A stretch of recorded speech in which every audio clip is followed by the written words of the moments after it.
Bismillahirrahmanirrahim. Assalamualaikum warahmatullahi wabarakatuh. Alhamdulillah, wassalatu wassalamu ala rasulillah wa ala alihi wa ashabihi wa man tabi'ahum bi ihsanin ila yaumil qiyamah. Rabbi shrah li sadri wa yassir li amri wahlul 'uqdatam min lisani yafqahu qawli. Amma ba'du, para pemirsa sekalian, sahabat Quran yang dimuliakan Allah Subhanahu wa taala. Terima kasih masih setia bersama Bina Al-Quran, channel edukasi Mushaf Madinah. Pada kesempatan ini, saya akan melanjutkan serial komparasi Mushaf Standar Indonesia dan Mushaf Standar Madinah. Pemirsa, Mushaf Standar Indonesia adalah salah satu contoh mushaf yang masih menggunakan enkripsi dobet versi lama yang merujuk kepada pendapat Syekh Abu Amr Ad-Dani. Sedangkan mushaf standar Madinah adalah salah satu contoh mushaf yang menggunakan enkripsi dobet versi terbaru yang merujuk kepada pendapat Syekh Abu Dawud Sulaiman bin Najah. Kedua-duanya akan coba kita komparasi agar jejak historisnya terungkap dan kemudian kita bisa mengambil hikmah positif di balik perbedaan yang ada pada kedua mushaf. Adapun fokus pembahasan kali ini hanya akan menyoroti pembaruan dobet pada simbol sukun. Pemirsa sekalian, salah satu pembaruan dobet yang ada pada mushaf standar Madinah adalah menyembunyikan simbol sukun. Apa? Menyembunyikan simbol sukun. Di mushaf standar Indonesia, simbol sukunnya ditulis. Di mushaf standar Madinah, simbol sukunnya disembunyikan. Tidak ditulis. Sehingga apabila kedua mushaf itu diperbandingkan, akan terkesan bahwa dua mushaf ini adalah dua mushaf yang berbeda. Nah, di sini saya akan mencoba untuk mengklasternya sehingga letak sukun itu akan terklasifikasi dengan jelas dan pola pembaruannya pun menjadi lebih mudah untuk kita pahami.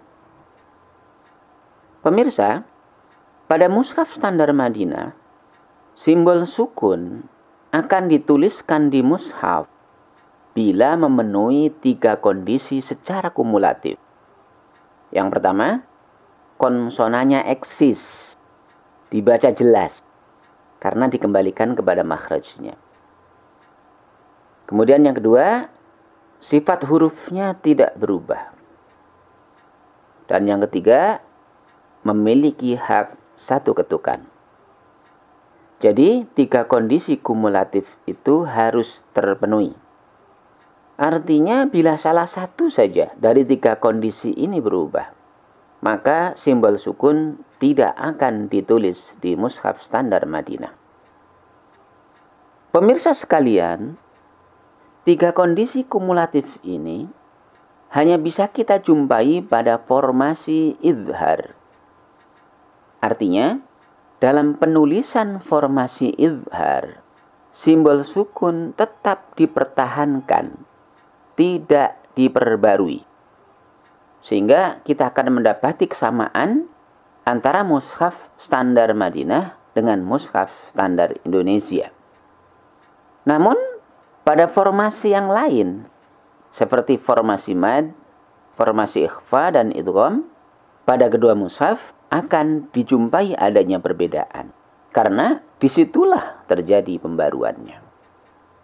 Pemirsa sekalian, pembaruan dobet pada huruf mad, simbol sukun tidak ditulis karena konsonan dan sifatnya hilang. Dan ini lebih sesuai, karena mad itu adalah pemanjangan bunyi vokal. Karena itu, normatifnya dia dipanjangkan dengan huruf yang tidak mengandung konsonan. Itu pasal vokal U tidak sesuai bila dipanjangkan dengan konsonan W. Wawu sukun kan W ya konsonannya. Juga vokal I tidak cocok apabila dipanjangkan dengan konsonan Y. Ya, sukun kan Y ya konsonannya. Nah, tidak dituliskannya simbol sukun pada huruf mad itu dalam rangka untuk menghilangkan konsonannya itu. Sehingga huruf wawu dan ya cocok digunakan sebagai huruf mad. Selain itu, penyembunyian sukun juga mengindikasikan bahwa sifat hurufnya pun hilang. Jadi itu ya pemirsa, dua kondisi yang berubah. Konsonannya dihilangkan, sifatnya juga hilang. Sehingga simbol sukun pada huruf mad tidak ditulis di mushaf standar Madinah. Adapun nilai ketukannya, dia tetap ada ya. Setiap huruf mad memiliki hak masing-masing satu harakat. Selanjutnya pemirsa, pembaruan dobet pada formasi ikhfa itu terjadi karena tiga kondisinya berubah semua. Baik konsonannya, sifatnya, maupun jumlah ketukannya. Pertama, konsonannya berubah. Bunyi N atau M berubah. Apa hanya N dan M saja? Oh iya, ikhfa itu hanya ada pada dua huruf, yaitu nun dan mim saja. Saya akan berikan analogi seperti ini. Warna hijau dan merah ini, bila disatukan, maka warna hijaunya berubah, akan terpengaruh oleh warna merah. Demikianlah, bunyi huruf nun dan mim pun akan berubah, memudar, karena terkontaminasi oleh huruf di hadapannya. Kemudian yang kedua, sifatnya pun berubah, yaitu menjadi muncul hunnah atau dengung, di mana bunyinya diangkat ke hidung, sehingga menjadi sengau. Orang Jawa bilangnya bendeng. Dan perubahan yang ketiga, ketukannya berubah, yaitu menjadi 3 harakat. Jadi, penyembunyian simbol sukun pada formasi ikhfa ini adalah sebagai isyarat bahwa telah terjadi perubahan mendasar di sana. Kemudian pemirsa, pembaruan dobet pada formasi iqlab itu juga terjadi karena adanya perubahan pada 3 kondisi, baik konsonan, sifat, maupun jumlah ketukannya. Pertama, bunyi N-nya berubah menjadi M, disebabkan pertemuannya dengan huruf ba. Yang kedua, sifatnya pun berubah, jadi muncul hunnah, dengung. Dan yang ketiga, jumlah ketukannya pun berubah menjadi 3 harakat. Yang selanjutnya, pembaruan dobet pada formasi idgham kamil. Itu terjadi karena hilangnya 3 kondisi pada huruf yang dimerger. Pada huruf yang dimerger, bunyi konsonan, sifat, dan jumlah ketukannya ketiga-tiganya hilang. Hilang karena digabungkan ke huruf di hadapannya. Analoginya kira-kira seperti ini. Warna hijau dan hitam ini, bila kita satukan, warna hijaunya tertutup total oleh warna hitam. Warna hijaunya hilang tanpa bekas, tanpa jejak. Demikianlah pemirsa, karena hilangnya 3 kondisi itulah, maka simbol sukun disembunyikan, tidak ditulis di mushaf standar Madinah. Sebagai penggantinya, ditampakkanlah simbol baru berupa tasydid. Tasydid ini sebagai kode merger. Bila pada idgham dimunculkan simbol tasydid, tasydid itu adalah sebuah kode bahwa mergernya terjadi secara sempurna. Karena itu disebut idgham kamil atau peleburan yang sempurna. Yang berikutnya, pembaruan dobet pada formasi idgham naqis. Idgham naqis itu adalah idgham atau merger yang tidak sempurna. Analoginya kira-kira seperti ini. Warna hijau dan biru ini, bila disatukan, warna hijaunya tertutup oleh warna biru. Namun, masih ada shadow yang dibawa oleh warna hijau. Nah, shadow ini tidak terhapus, tetap nampak. Nah, pemirsa, shadow ini saya jadikan analog. Ya, sifat huruf pertama ataupun nilai ketukannya tidak hilang. tidak terhapus ketika merger. Nah, pemirsa, pada idgham naqis ini, huruf yang menerima idgham tidak ditandai simbol tasydid. Simbol tasydid itu hanya untuk formasi idgham kamil, tidak untuk idgham naqis. Argumentasinya, karena masih ada shadow. Shadownya tetap nampak, tidak terhapus. Maksudnya, sifat huruf ataupun nilai ketukannya tetap ada, walaupun telah terjadi merger. Jadi, mergernya hanya terjadi pada hurufnya saja. Sifatnya tidak ikut. Karena itulah kemudian disebut idgham naqis. Merger yang tidak sempurna. Nah, karena tidak ada kode mergernya, di sini kita harus hafalin rumusnya. Apa saja indikasinya dan apa saja huruf yang terkategori sebagai idgham naqis ini. Ini harus dihafalin. Nah, pemirsa sekalian, untuk melengkapi lecture kali ini, mari kita simak ilustrasi perubahan dhabt pada sukun dengan membandingkan kondisinya pada dua mushaf. Gambar-gambar ilustrasinya saya copy scan dari mushaf terbitan Dar Syafi'i Jakarta. Informasi tentang nama mushafnya saya tulis di bagian deskripsi video ini. Pemirsa sekalian, pembaruan dhabt pada huruf mad. Ilustrasinya saya ambilkan dari surat An-Nahl ayat 79. Di mushaf standar Indonesia, setiap huruf wawu dan ya yang berfungsi sebagai huruf mad, penulisannya disertai dengan simbol sukun. Inilah yang kemudian diperbarui.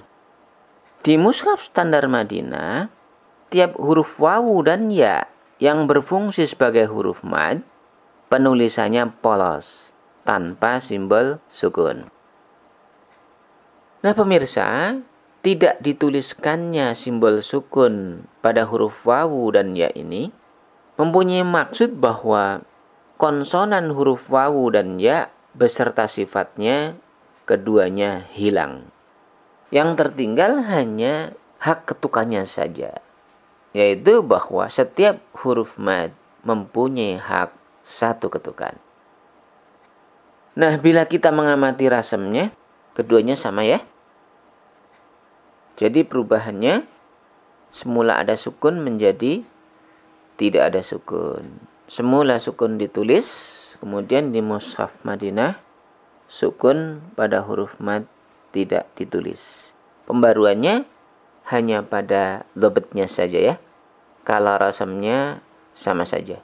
Makanya kemudian mushaf standar Indonesia juga dikategorikan sebagai mushaf rasam Utsmani. Selanjutnya pemirsa, perubahan dhabt pada formasi ikhfa. Ilustrasinya saya ambilkan dari surat Ar-Rahman ayat 33. Di mushaf standar Indonesia, setiap formasi ikhfa, huruf nunnya ditulis dengan tambahan simbol sukun. Inilah yang kemudian diperbarui. Di mushaf standar Madinah, huruf nunnya dipoloskan, ditulis tanpa simbol sukun. Nah, tidak dituliskannya simbol sukun pada huruf nun ini mempunyai maksud bahwa bunyi konsonannya berubah. N-nya sudah tidak jelas lagi. Karena dia adaptif, menyesuaikan diri dengan bunyi huruf di hadapannya. Sama seperti analogi ini. Warna hijaunya akan memudar menjadi kemerah-merahan. Nah, di ikhfa juga sama. Bunyi N-nya berubah. Karena dia dimiripkan dengan huruf di hadapannya. Yang ini bunyi N-nya dimiripkan ke huruf sin. Yang ini bunyi N-nya dimiripkan ke huruf ta. Dan yang ini bunyi N-nya dimiripkan ke huruf fa. Karena dimiripkan, maka bunyi N-nya menjadi tidak jelas lagi. Bukan idhar lagi. Itulah maksud dibalik tidak dituliskannya simbol sukun pada huruf nun. Nah, selain itu, dibalik hilangnya simbol sukun ini, terdapat juga isyarat bahwa sifatnya pun berubah. Bila nun bertemu dengan huruf-huruf istifal, maka sifat ikhfa'nya tipis. Bila nun bertemu dengan huruf-huruf isti'la, maka sifat ikhfa'nya tebal. Nah, selain sifat tebal dan tipis itu, ada tambahan sifat gunnah yang muncul. Ya, yang kemudian berefek mengubah jumlah harakatnya. Setiap gunnah harus ditahan selama 3 ketukan. Kemudian pemirsa sekalian, bagaimana ikhfa hakiki? Format penulisan pada ikhfa syafawi juga serupa. Ilustrasinya, sambilkan dari surat An-Naml ayat 36. Di Mushaf Standar Indonesia, setiap formasi ikhfa syafawi, penulisan huruf mimnya disertai dengan simbol sukun. Inilah yang kemudian diperbarui. Di Mushaf Standar Madinah, huruf mimnya dipoloskan tanpa simbol sukun.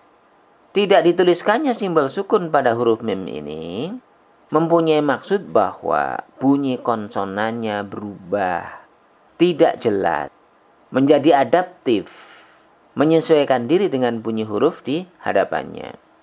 Sama seperti analogi ini. Warna hijaunya memudar menjadi kemerah-merahan. Nah, di ikhfa juga sama. Bunyi M-nya berubah, memudar, karena dimiripkan ke huruf ba. Sehingga M-nya terdengar samar, bukan idhar lagi. Itulah maksud dibalik tidak dituliskannya simbol sukun pada huruf mim. Nah, selain itu, hilangnya sukun pada huruf mim juga mengisyaratkan bahwa sifatnya pun berubah. Ada tambahan sifat di sana, yaitu sifat hunnah, yang kemudian juga berefek pada perubahan jumlah harakatnya. Setiap hunnah harus ditahan selama 3 ketukan. Selanjutnya pemirsa sekalian, perubahan dobet pada formasi iqlab. Ilustrasinya saya ambilkan dari surat Shad ayat 35. Di Mushaf Standar Indonesia, setiap formasi iqlab, penulisan huruf nun-nya disertai dengan simbol sukun dan mim kecil. Ada 2 tuh ya, sukun dan mim kecil. Inilah yang kemudian diperbarui. Di Mushaf Standar Madinah, huruf nun-nya dipoloskan.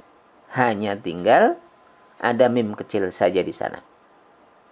Nah, tidak dituliskannya simbol sukun pada huruf nun ini mempunyai maksud bahwa bunyi konsonannya berubah, tidak jelas, adaptif, menyesuaikan diri dengan huruf di hadapannya.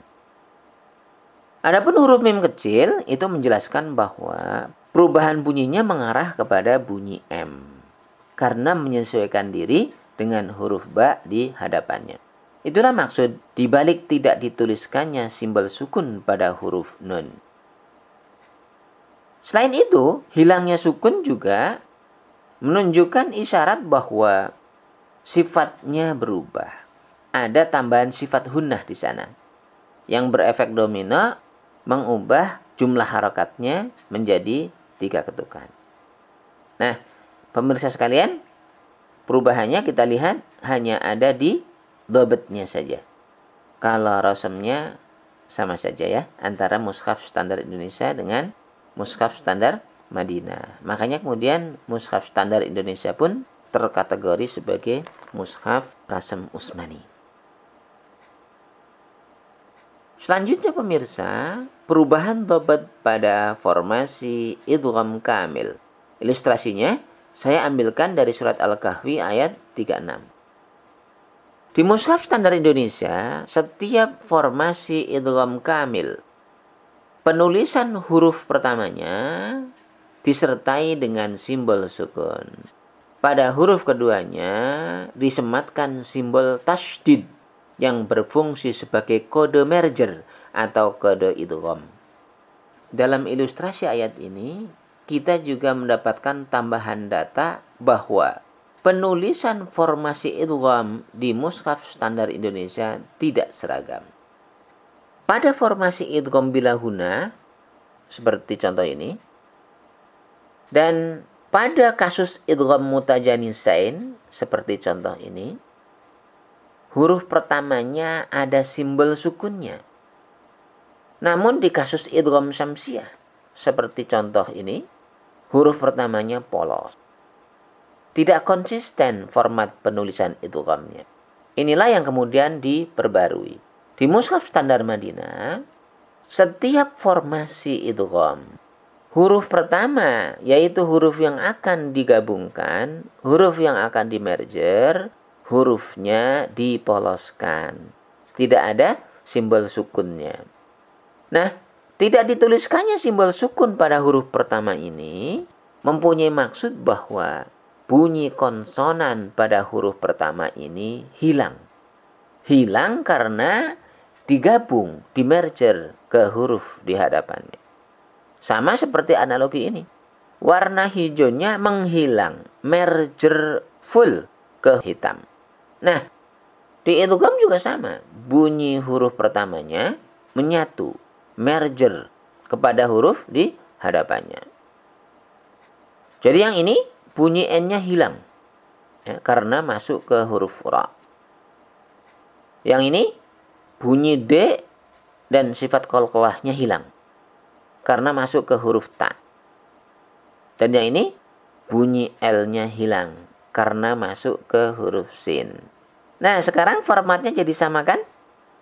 Nah, di mushaf standar Madinah, semua formasi idgham, huruf pertamanya polos. Jadi pemirsa, itulah maksud dibalik tidak dituliskannya simbol sukun pada huruf pertama. Huruf, sifat, dan ketukannya hilang. Pada huruf pertama, konsonan, sifat, dan ketukannya hilang karena merger atau digabungkan ke huruf yang kedua. Adapun simbol tasydid di huruf kedua itu menjadi kode bahwa jenis mergernya adalah merger yang sempurna. Idgham kamil. Idgham yang sempurna. Berikutnya, perubahan dhabt pada formasi idgham naqis. Ilustrasinya saya ambilkan dari surat Asy-Syura ayat 8. Di mushaf standar Indonesia, setiap formasi idgham, termasuk idgham naqis ini, penulisan huruf pertamanya selalu disertai dengan simbol sukun. Dan pada huruf berikutnya, huruf yang kedua, di sana disematkan simbol tasydid. Tasydid yang berfungsi sebagai kode merger atau kode idgham. Inilah yang kemudian diperbarui. Di mushaf standar Madinah, huruf pertama yang akan dimerger, hurufnya dipoloskan. Dan huruf yang kedua, yang menerima merger, di sana tidak ada simbol tasydidnya.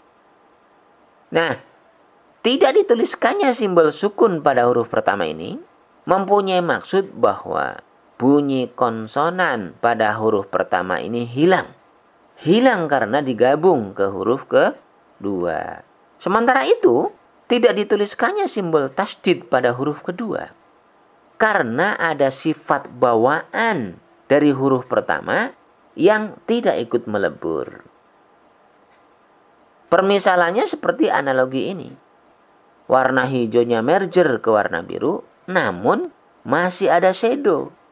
Shadow bawaan warna hijau yang tidak hilang walaupun sudah dimerger. Nah, di idgham naqis juga sama. Bunyi huruf pertamanya menyatu, merger ke huruf kedua. Namun, sifat huruf pertamanya tidak hilang. Di kasus ini, bunyi N-nya hilang karena merger ke huruf ya.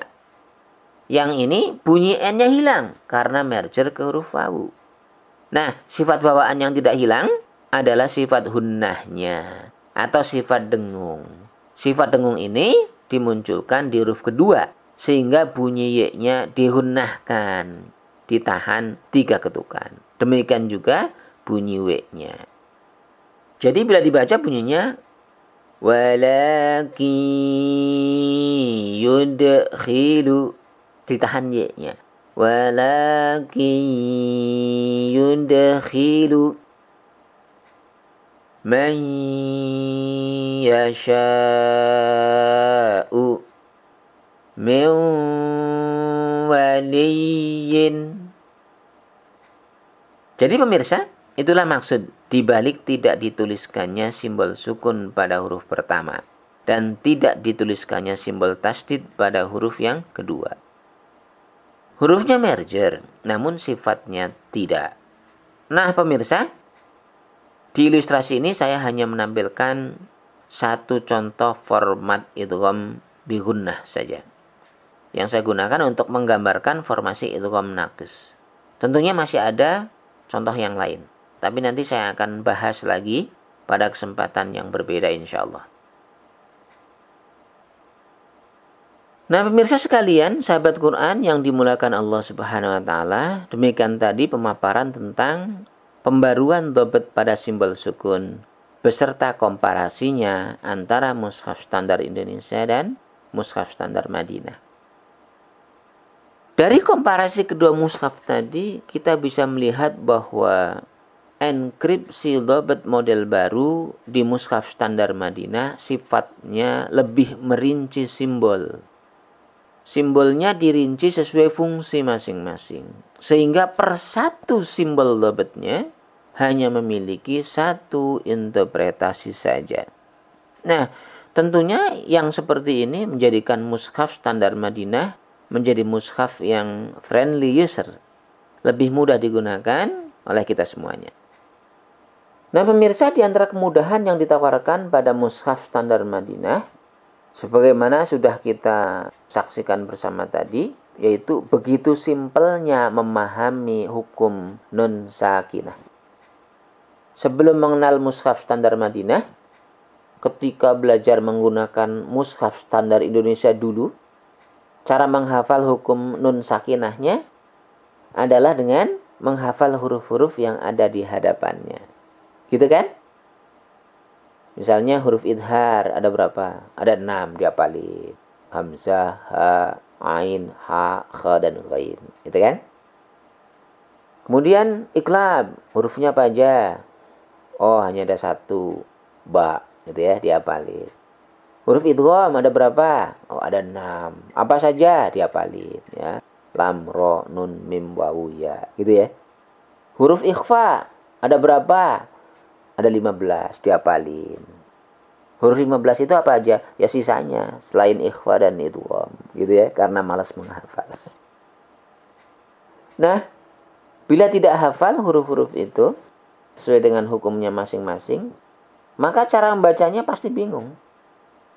Mana yang idhar, mana yang idgham, mana yang ikhfa. Pasti akan sering terjadi kesalahan ketika membaca. Nah, pemirsa, di mushaf standar Madinah ada jalan yang lebih singkat, lebih mudah untuk mengidentifikasi hukum nun sakinah ini. Misalnya, hukum idhar. Hukum idhar, nunnya sudah ditandai dengan simbol sukun. Dan simbol sukun ini hanya diperuntukkan untuk hukum idhar saja, tidak untuk hukum yang lain. Makanya, ketika menjumpai nun sukun, kita tidak harus memikirkan 6 huruf di hadapannya. Karena itu pasti idhar. Tidak hafal yang 6 huruf itu pun nggak masalah sebenarnya ya. Makanya ketika kita ketemu dengan kasus ini misalnya, kalau pakai mushafnya, mushaf standar Madinah, tentu tidak perlu ragu. Apakah ini bacaan idgham atau bukan. Bila nunnya ada sukunnya, ini pasti idhar. Dunya, nunnya jelas. Karena apa? Ada sukunnya. Bunyanu, nunnya jelas. Karena ada sukunnya. Kinwanu, nunnya jelas. Karena ada sukunnya. Sinwanu. Jadi, ini pasti idhar. Karena ada sukunnya. Bukan idgham. Kalau idgham, pasti nunnya polos. Nah, kemudian, untuk selain idhar, huruf nunnya dipoloskan. Tidak ada sukunnya. Terus, gimana membedakan satu hukum dengan hukum yang lainnya? Nah, ini pertanyaan bagus nih. Begini kiatnya. Kalau iklab kan sudah ada tanda mim kecilnya ya. Jadi, nggak polos lagi tuh nunnya. Jadi, masalahnya hanya tinggal di hukum ikhfa dan idgham saja. Gini, kita generalisir dulu aja. Pokoknya kalau nunnya polos itu pasti ikhfa. Kecuali, nah ada kecualinya. Perkecualiannya inilah yang harus diingat. Ada 2 pengecualian di sini. Ingat-ingat ya. Yang pertama, kecuali bila diikuti huruf bertasydid. Ingat-ingat tasydidnya saja, ya. Ingat-ingat tasydidnya saja sebagai kuncian. Nah, dengan mengingat simbol tasydid sebagai kunciannya, kita tidak harus menghafalkan huruf idgham yang 4, mim, nun, lam, dan ro, ya kan? Pegang aja tasydidnya sebagai kunciannya. Nah, selebihnya tinggal mengingat huruf yang tidak ada tasydidnya, yaitu huruf wawu dan ya. Karena pada huruf wawu dan ya tidak ada tasydidnya, maka yang harus diingat adalah hurufnya. Nah, kesimpulannya, setiap nun polos itu pasti ikhfa, kecuali bila bertemu dengan huruf bertasydid atau bertemu dengan huruf wawu dan ya. Pertama ketemu dengan huruf bertasydid, kemudian yang kedua bertemu wawu atau ya. Nah, mudah kan? Mudah dan simpel. Nah, pemirsa sekalian, sahabat Quran yang dimuliakan Allah Subhanahu wa taala, demikianlah hal yang dapat saya sampaikan pada kesempatan ini. Semoga bermanfaat bagi kita semua. Wallahu a'lamu bishawab. Sampai ketemu pada kesempatan berikutnya. Assalamualaikum warahmatullahi wabarakatuh.